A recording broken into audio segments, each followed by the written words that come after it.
Okay, newbie, we've only got a few minutes and a lot to cover, so listen up. The first thing you need to know about this world is... No, not dragons. Fuck those dragons. Focus! The seasons in this place last a ridiculously long time, so when we start this, everyone has just come out of a long, long summer. So let's just say they ain't too happy about winter coming. Winter is coming. Winter is coming. Winter is coming. Stop that. You're making me uncomfortable. Over in Westeros, Lord Eddard Stark, a.k.a. Ned, is asked by his friend, the king, Robert Baratheon, to be the hand of the king, a.k.a. right-hand man. Ned doesn't want to go, but that's his boy.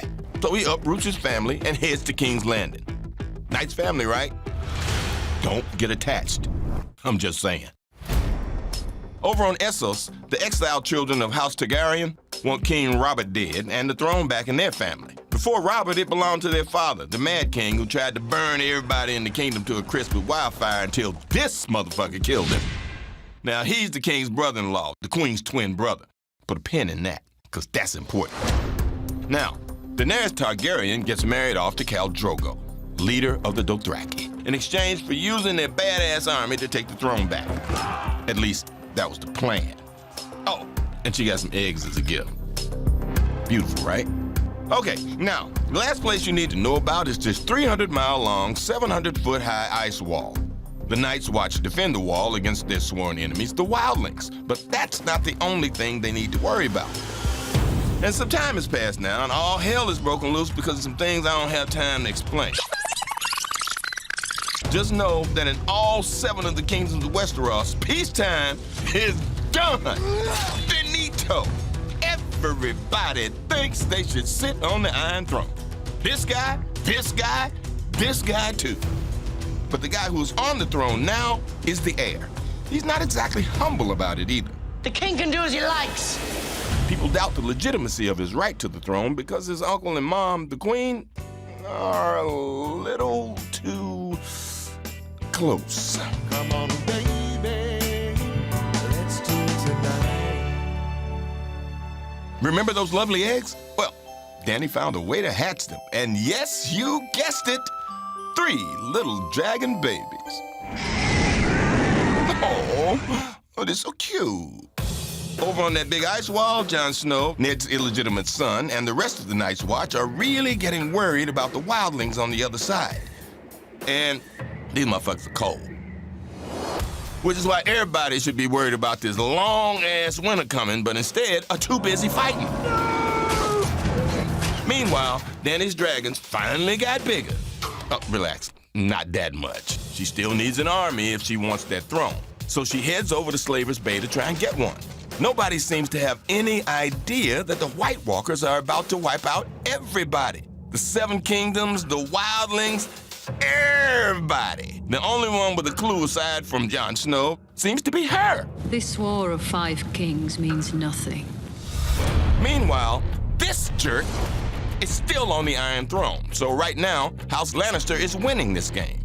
If you want justice, you've come to the wrong place. And the only reason they're winning is the wealthy House Tyrell is backing them. So this asshole has to marry her to fuse the families together. So, what happened to all the Starks, you ask?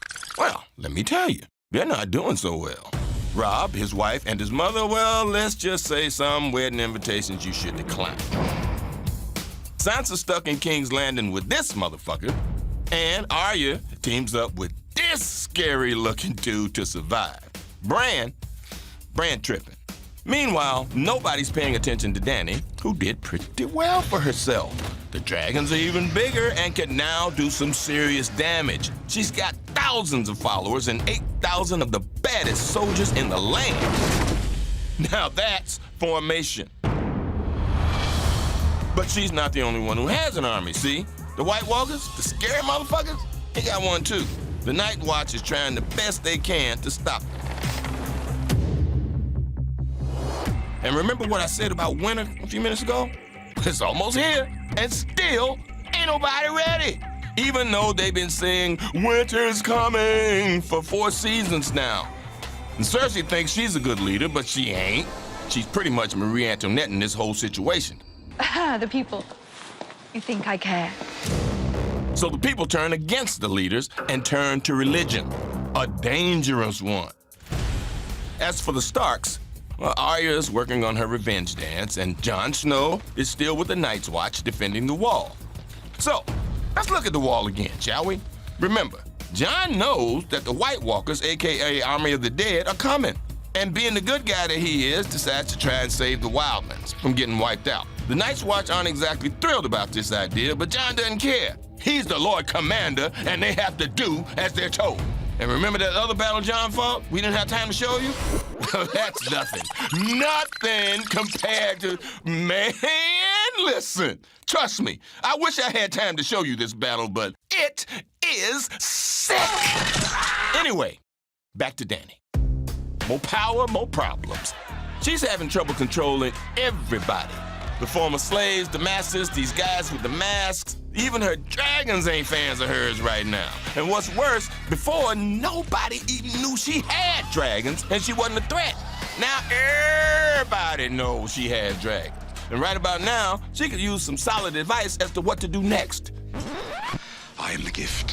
He is, Tyrion. Sure, he's a Lannister and he's a lush, but hey, don't hold that against him. You're going to advise me.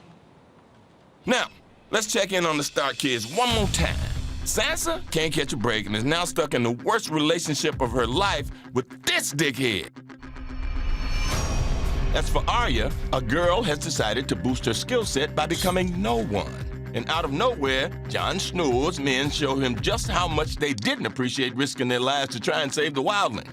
And of course, we all know what happened next, because it was huge. Huge! Oh, you don't, huh? Wait, what? Oh, sorry, folks. We run out of time. Shame, shame, shame. Because all of this is nothing compared to what we didn't have a chance to get into. The backstabbing, the lying, the cheating, the parts that'll make you feel uncomfortable, parts that will break your heart, epic battles. I mean, you need to see it for yourself. You really do. And, huh? What? Yes, okay, yes, we have dragons. After all that, you still stuck on these fucking dragons? Okay, you wanna see a dragon, motherfucker? All right, here you go. Here you fucking go. You happy now?